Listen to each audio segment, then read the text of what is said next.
Boa noite, caros ouvintes. É com grande alegria que eu recebo hoje Martina Siller e Nicole Barbosa Harfainer para mais uma entrevista da série em comemoração aos 5 anos da Mala de Herança em Tirol.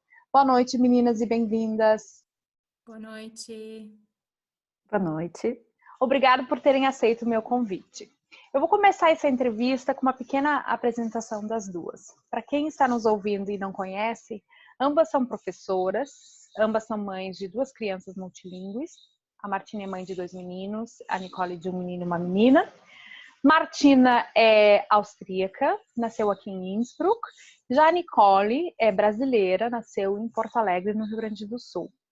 A Nicole vive aqui há 4 anos e a Martina viveu durante 3 anos e meio no Brasil. O interessante dessa dupla é que uma representa a parte brasileira de famílias binacionais e a outra representa a parte austríaca. Vamos começar um pouquinho, começar essa entrevista contigo, Martina, falando sobre como é que vocês, a família de vocês, chegou até nós, chegou até a Mala de Herança em Tirol.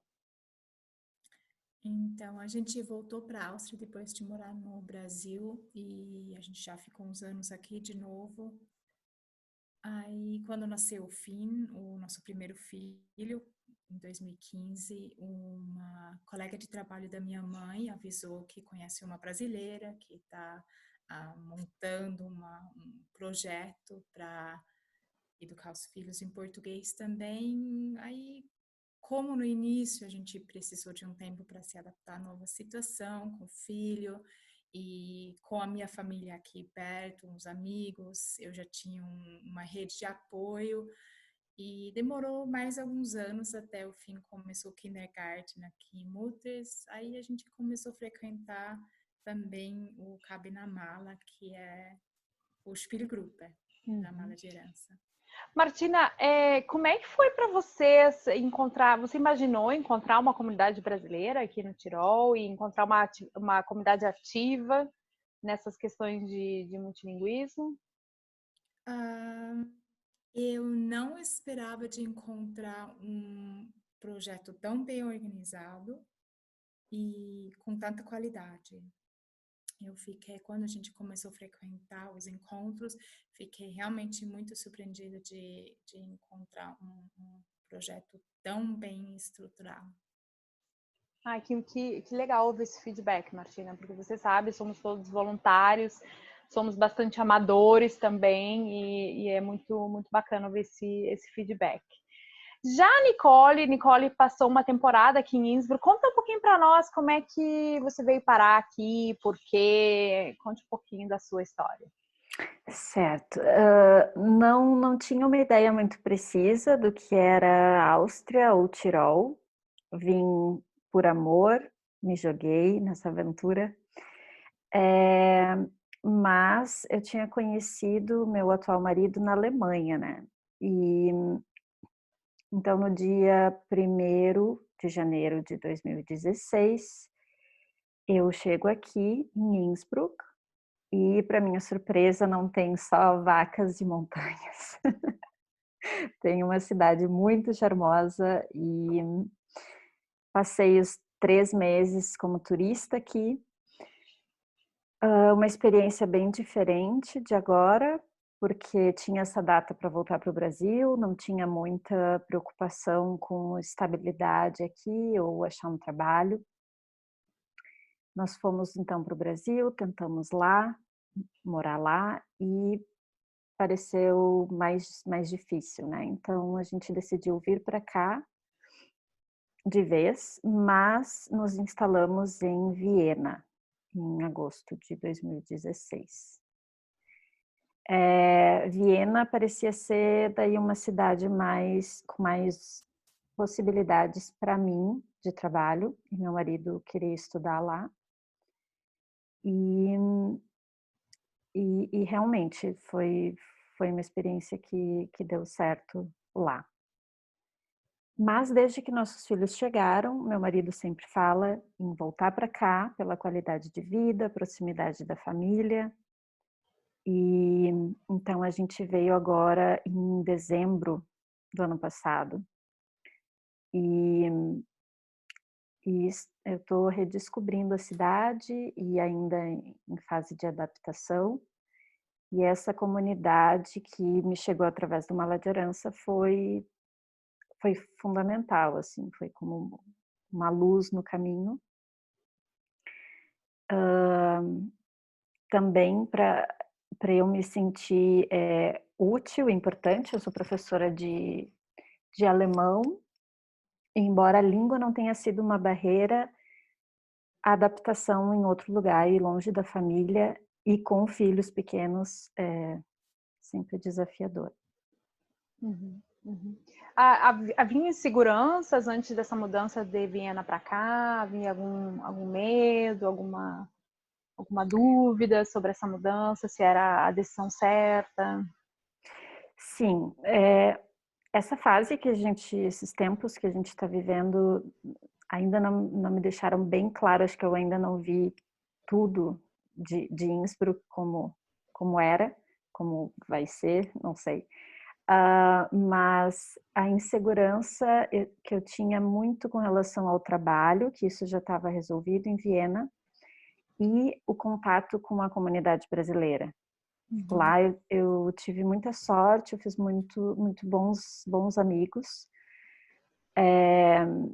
Já tinha a nossa rotina pré-estabelecida, o que fazer com crianças pequenas, porque não é só eu enquanto brasileira e um ser novo na cidade, mas eu e 2 filhos pequenos nem sempre somos bem-vindos em todos os lugares. Uhum, uhum. Então, assim como em Viena eu já tinha descoberto brinquedotecas, encontros de bebês e casa de amigos para visitar, eu sabia que eu teria que fazer essa caminhada aqui também, em Innsbruck, e o Mala abreviou esse caminho, né? Foi um atalho para o contato com essas outras mães, para um encontro semanal com crianças da idade dos meus filhos, onde se fala português e onde se canta em português. E realmente foi muito importante. Bacana. Meninas, a Mala de Herança tem uma sinergia muito legal. Eu sempre digo que a gente sempre recebe as pessoas certas no momento certo para fazer a função certa. E quando as coisas não dão certo é porque não é o momento, porque não é a pessoa certa, enfim. E o interessante é que, Nicole, tu chegavas aqui justamente no momento que havia uma lacuna.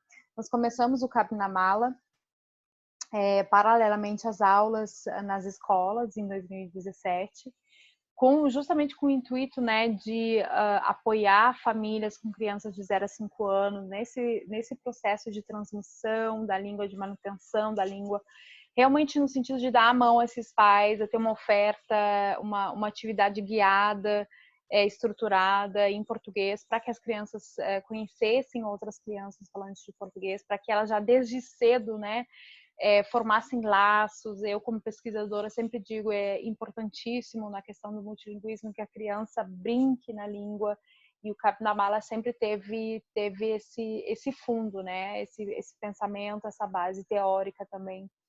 E então as mães que iniciaram esse projeto no ano passado, elas chegaram numa etapa que as crianças menores já estavam grandes e já podiam passar para a próxima etapa, que é a etapa da escola formal. E então essas mães foram seguir os seus caminhos, se refazer profissionalmente, e ficou uma lacuna no Cap na Mala, né? Uma lacuna a ser preenchida. Então, Nicole, quando você chegou aqui, você chegou assim no momento certo, e isso sempre me deixa assim bastante impressionada, como esse projeto que se baseia tanto em relação de trocas, onde todas as pessoas que estão envolvidas nele se beneficiam de alguma forma. Então, quando você fala, né, de encontrar essa comunidade, de ter esse apoio como mãe, de conhecer outras crianças, de poder oferecer, enfim, contatos sociais para seus filhos, mas ao mesmo tempo você está retribuindo ao projeto com o seu trabalho voluntário. Eu queria voltar um pouquinho para a Martina. Martina começou no Cabe na Mala nos primeiros momentos, né? E talvez é importante eu relembrar assim, os nossos primeiros dias. Nós começamos em 2017, justamente pensando em ter uma oferta para os irmãozinhos pequenos das crianças que estavam comigo em sala de aula. E na época tínhamos dificuldade de encontrar lugar, nós tentamos um espaço na paróquia que fica próximo da escola, nós tentamos com o jardim de infância que fica próximo da escola, enfim, tentamos várias alternativas e acabamos sendo recebidos por uma padaria de uma grande rede que existe aqui, o Becker Ruatz, ao qual somos muito agradecidos. E lá os encontros aconteciam dentro do ambiente da padaria. As mamães organizaram, inclusive, uma toalha de plástico para as crianças não mancharem as mesas. Então, começamos assim, bastante improvisado, mas não faltando em amor, em dedicação, em realmente muito engajamento por parte das mães que conduziam o Espírito Grupo na época. Martina, você como mãe, você entrou no Cabe da Mala como mãe, como consumidora dessa oferta, já no momento onde a gente estava na escola. Conta um pouquinho para nós o que é que você esperava e o que é que você encontrou por lá.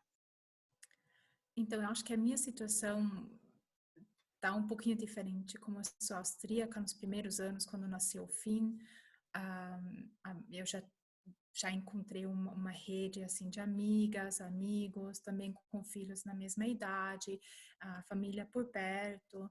Então, para mim, a procura não era muito de uma rede assim, de mais um apoio, de me encontrar como mãe, que talvez para mães brasileiras que não têm família aqui, não tem essa rede de mulheres, estão procurando isso. Então, para mim, realmente, eu encontrei um pouquinho mais tarde, quando o Finn estava com uns 3 anos, e a minha procura era realmente de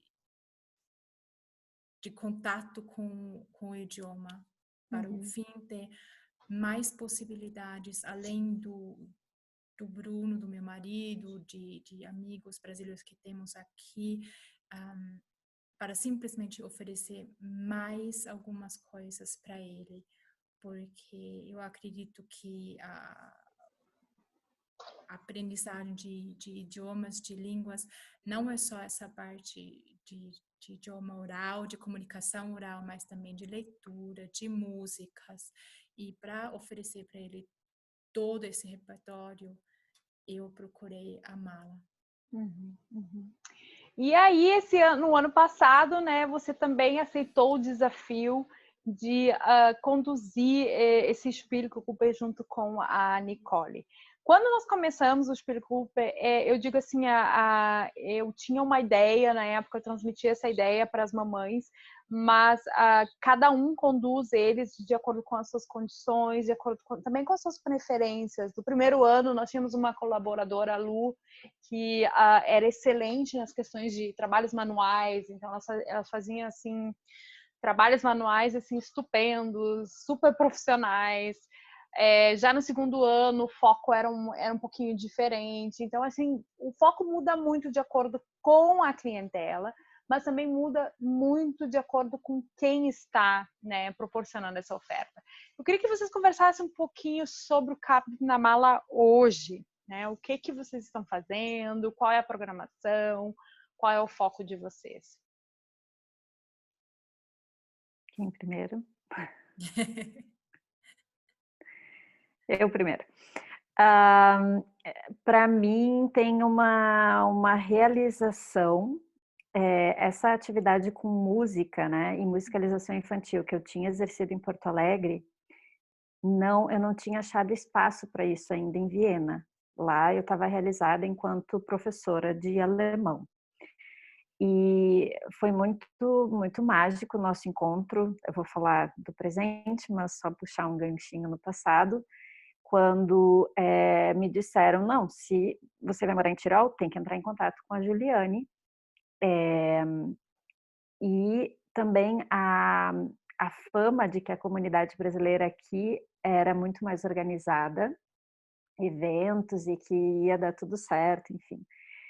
E nós nos encontramos, né, e sem ter nenhuma perspectiva, né, o medo acho que é disso também, da gente de ser desconhecido que vem pela frente, de repente começou a brilhar uma luz, espera, essa pessoa, né, acho que tu sendo a âncora do projeto, é uma colega de profissão e pode me colocar em contato com essa comunidade brasileira de Tirol e tá, enfim, dizendo que eu posso ser útil nessa comunidade. E como? Foi um pacote muito, muito delicioso que se apresentou.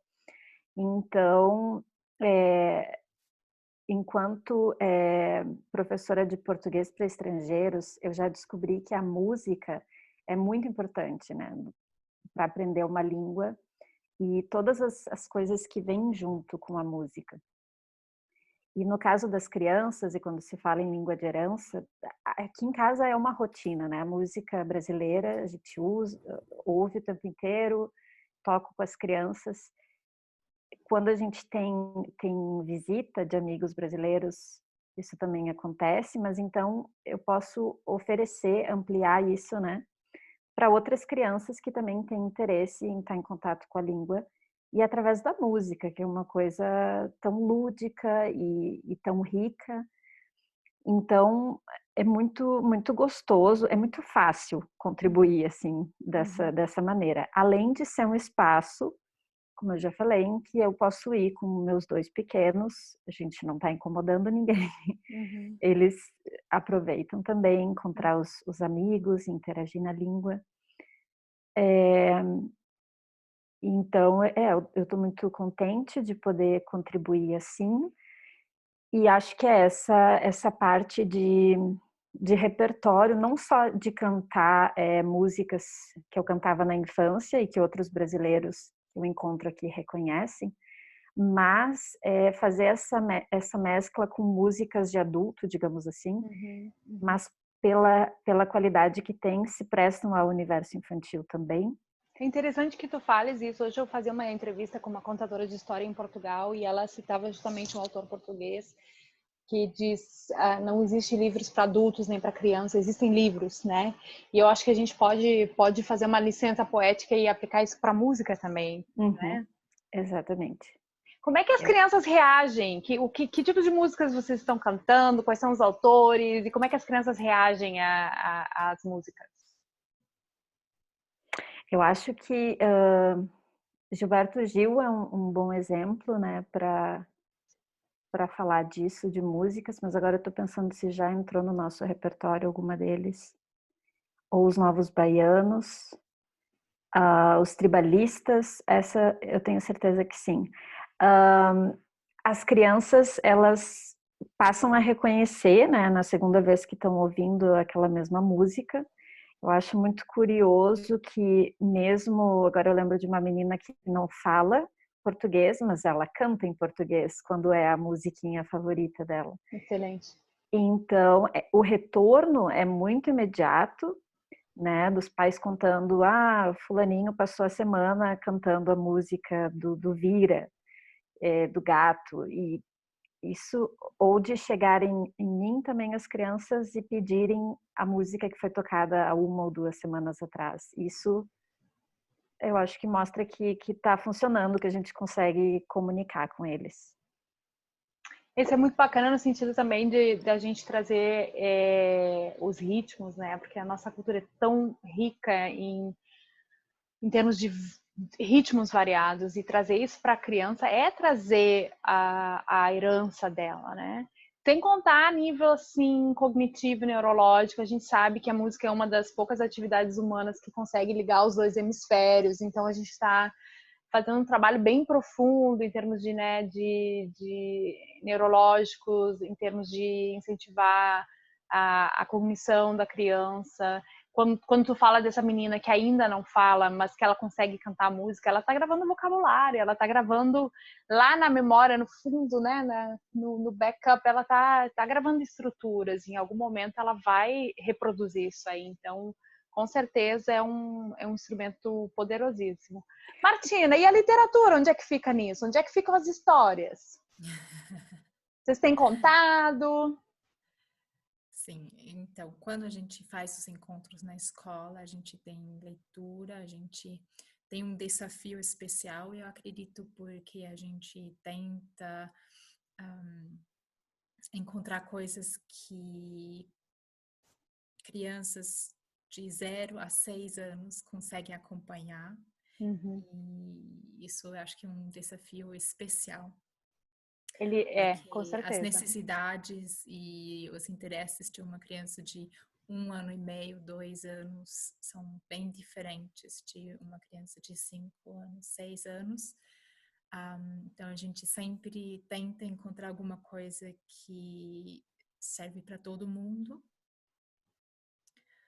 E a gente também tenta adaptar as coisas de uma forma para servir para todo mundo. Além disso, eu digo assim, além das diferenças de faixa etária, isso é super típico nos programas de manutenção de língua de herança, essa heterogeneidade, ela é, digamos assim, é a norma, e não só em termos de faixa etária, mas a questão dos níveis linguísticos também, né? Sim, Você sim. tem crianças que falam muito bem um Camilo, que fala super bem, com uma desenvoltura, mas você tem crianças que não falam nada, crianças que entendem muito pouco, cujos Sim. pais ainda falam muito pouco dentro de casa. Então, esse espaço realmente ele é vital para essas famílias, mas para quem conduz a atividade ele é bastante desafiador. O que eu tenho para dizer para vocês é que eu, como professora, estou já recebendo a geração das crianças que passam pelo Caminho da Mala e meninas têm feito. Parece incrível que um encontro de 2 horinhas por semana possa surtir algum efeito, mas ele surte. As crianças, a leva que eu tenho recebido agora de crianças que passaram me comprovam isso, que faz muito sentido. Uma coisa que me deixa muito feliz também é o aumento na procura da atividade, né? Nós temos hoje, nessa terceira temporada, são 11 crianças participando do programa. E eu acredito, no momento nós estamos vivenciando aqui no Tirol um boom de bebês, tem muitos bebês. E depois dessa quarentena, eu acredito que viram muito mais. E eu acredito assim que quanto mais famílias se interessarem pela oferta, quanto mais os números aumentarem, muito melhor vai ser a logística. Já estou vivenciando isso nas aulas. Nos primeiros anos, para mim, foi assim, nossa, um desafio tremendo, foi malabarismo. E hoje, com mais turmas, a gente tem uma certa facilidade de dividir de uma outra forma, não só com questão de faixa etária, mas também dos níveis linguísticos. Então, as coisas só tendem a melhorar. Meninas, eu quero, em nome de todas essas famílias, agradecer de coração o empenho de vocês, o trabalho maravilhoso que vocês fazem. Eu sei agora, por exemplo, nesse período de quarentena, que vocês toparam o desafio de oferecer esses encontros de forma virtual. Isso não é óbvio, né? Não é óbvio, mas vocês estão assim muito dedicadas, e é tão importante para as crianças manterem esse contato, criarem esses laços. Enfim, o trabalho de vocês é muito importante. Eu sou muito, muito grata pelo trabalho de vocês. Nós, como projetos, celebramos 5 anos de existência. 5 anos de existência e resistência. O que é que vocês, como mães, desejam para o projeto? O que é que vocês, como colaboradoras, desejam para esse projeto? Expressem os desejos de vocês, as expectativas também. Eu acho que concentro meus votos em ti, âncora do Ai, pelo amor de Deus, projeto. olha a pressão, olha a pressão. Para que encare os desafios da forma mais leve possível, né? Os desafios sempre vêm. E não esquecer essa fama que tem o Mala de Herança em Viena, por exemplo, né? Lá a comunidade brasileira está melhor organizada, porque quer dizer que já existe uma estrutura, né? Que atravessa aí a fronteira das cidades do Tirol. E é muito, muito importante para quem chega, é um abraço, né, ter esse projeto, encontrar essas pessoas assim com demandas tão parecidas e vida longa ao projeto. Deixo junto com meus votos um convite, né, para quem tem pequenos de 0 a 5 anos que venha para o Spielgruppe. Não hesite em expor a criança a língua, isso é, é importante, é bom, é saudável e com música é Necessário. divertido também. Obrigada, Nicole. E você, Martina? Eu desejo para a Mala e para todos nós que você sempre continue esse trabalho maravilhoso que você começou e que você fica com a gente muito, muito, muito mais tempo, porque eu acho que sem a sua persistência e sem o seu trabalho duro não teria nada disso. Eu também desejo muitos participantes, que as pessoas enxergam cada vez mais o que tem de qualidade da oferta e o bom trabalho que você começou, e que eu espero que nós podemos continuar um pouquinho e compartilhar. Com certeza, gente. Eu digo assim, a gente tem ideias, tem visões, mas eu sou uma pessoa do grupo, né, do coletivo, e eu jamais teria realizado tudo que se realizou até agora sem a colaboração dos voluntários. Então, a mala somos nós, a mala sou eu, cada uma de vocês, somos todas nós, é o empenho que nós colocamos, é o amor que colocamos. E muito obrigada mais uma vez, obrigada pelo papo e parabéns pelo excelente trabalho que vocês realizam no Spielgruppe. Parabéns, Amala. Parabéns.